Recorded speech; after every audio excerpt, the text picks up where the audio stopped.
মল্লিকা সেনগুপ্তের আমার রবীন্দ্রনাথ।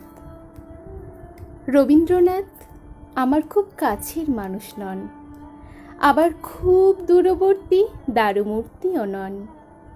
বয়সের হিসেবে তিনি আমার থেকে ঠিক 90 বছরের বড়। কিন্তু যদি আমাকে একটি দিব্যি নির্বাসন দেওয়া হয়, শুধুমাত্র 10টি বই বেছে নেওয়ার অধিকার দিয়ে, আমি অন্তত 4-5টি বই নেব রবীন্দ্রনাথের। গল্পগুচ্ছ 3 সঙ্গী তো নেবই, সঙ্গে থাকবে শেষের কবিতা, গীতবিতান আর 1টি বা 2টি কবিতার বই। যদি 11 বা 12তম বইটি তুলে নিতে বলা হয় শেষ মুহূর্তে, তাহলে অবশ্যই নেব শ্যামা বা রাজা, বিসর্জন বা ডাকঘর, রবিজীবনী বা ওকাম্পর রবীন্দ্রনাথ। ভয় হয় রবীন্দ্র রচনা বলি শেষে আমাদের সেই ধর্মগ্রন্থে পরিণত না হয়, যার কাছ থেকে বারবার অজ্ঞাত ভয়ে পালিয়ে গিয়েও ফিরে আসতে হয় এক অজ্ঞাত আকর্ষণে। নীল দিগন্তে ওই ফুলের আগুন লাগলো লাগলো, বসন্তে সৌরভের শিখা জাগলো বসন্তে। 5ই মার্চ 1988। তখন বসন্ত উৎসবের হাওয়া লেগেছিল পূর্বপল্লীর রুদ্র পলাশে। আমরা হাঁটতে হাঁটতে ঢুকে পড়লাম শেষের উত্তরায়ণে। অন্যান্য বাড়ির মতো আবার সেই এক ধন্দে পড়লাম। এই খিলান, এই প্রকৃতি, এই সংস্কৃতি, এই নগরী তৈরি করেছেন একজন কবি।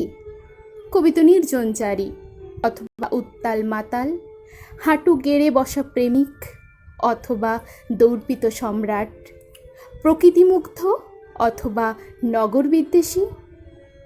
কিন্তু এর কোনোটাই নন রবীন্দ্রনাথ।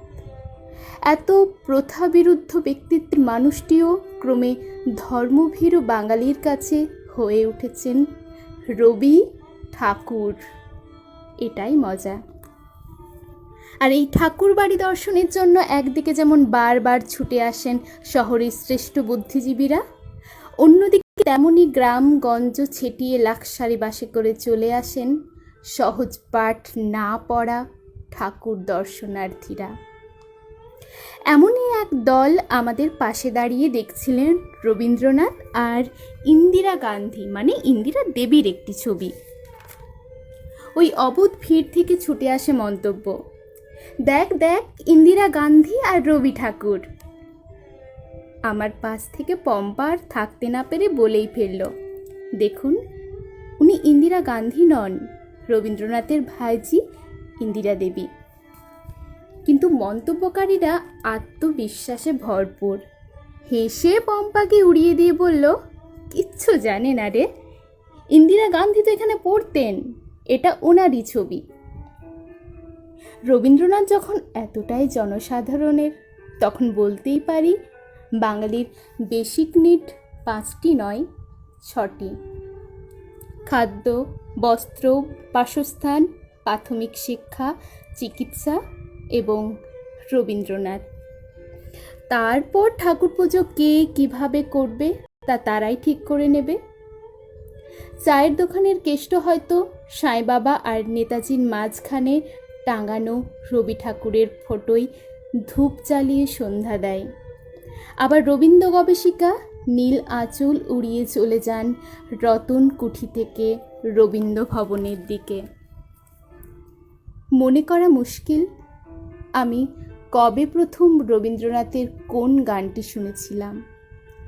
তবে আমাদের বাড়িতে একটি পাগলা ভিক্ষুক আসতো, সে গাইতো, ওই মালতী লতা দোলে দোলে, পিয়ালো তরুর কোলে, ওই মালতী লতা দোলে।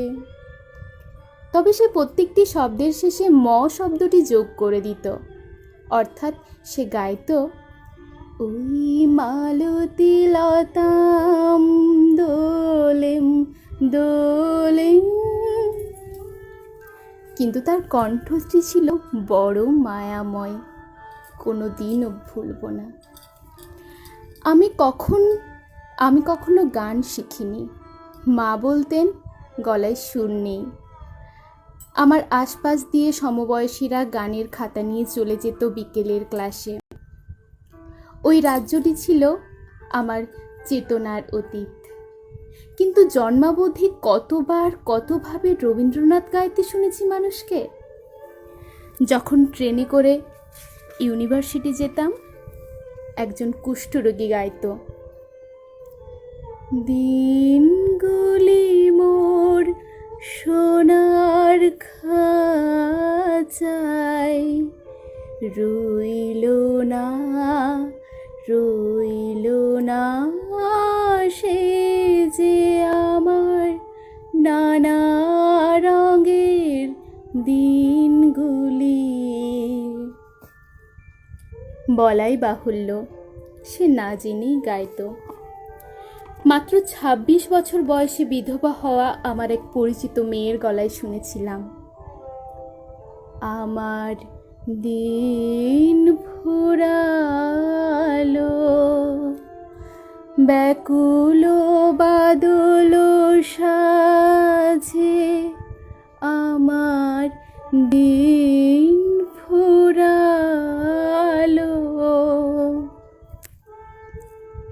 একটি রূপহীন মেয়ে, বিয়ে না হওয়ার যন্ত্রণায় যে ক্রমশ মুখ হয়ে আসছিল, সমবেত পাত্রপক্ষকে শুনিয়েছিল, চিরপিপাসিত বাসনা বেদনা বাঁচাও তাহারে মারিয়া, শেষ জয়ে যেন হয় সে বিজয়ী তোমারই কাছেতে হারিয়া।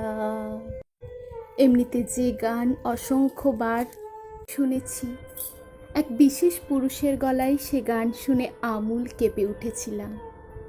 তারপর থেকে বদলে গিয়েছিল জীবনের গতিপথ। লোকালয়ে যেভাবে ধীরে ধীরে বন্যার জল ঢোকে, যেভাবে জনপদ তলিয়ে যায় জলের তলায়, সেভাবে ধীরে নিশ্চিন্তভাবে আমরা কখন ডুবে গেছি গীতবিতানের অসামান্য লিরিকগুলোর তলায়। এমন স্রষ্টাকে প্রণাম না জানিয়ে পারি না, তার সামনে স্তব্ধ হয়ে দাঁড়িয়ে থাকতে হয়। এই সব সময় আমারও তাকে অলৌকিক বলে, ঠাকুর বলে বিশ্বাস করতে ইচ্ছে হয়।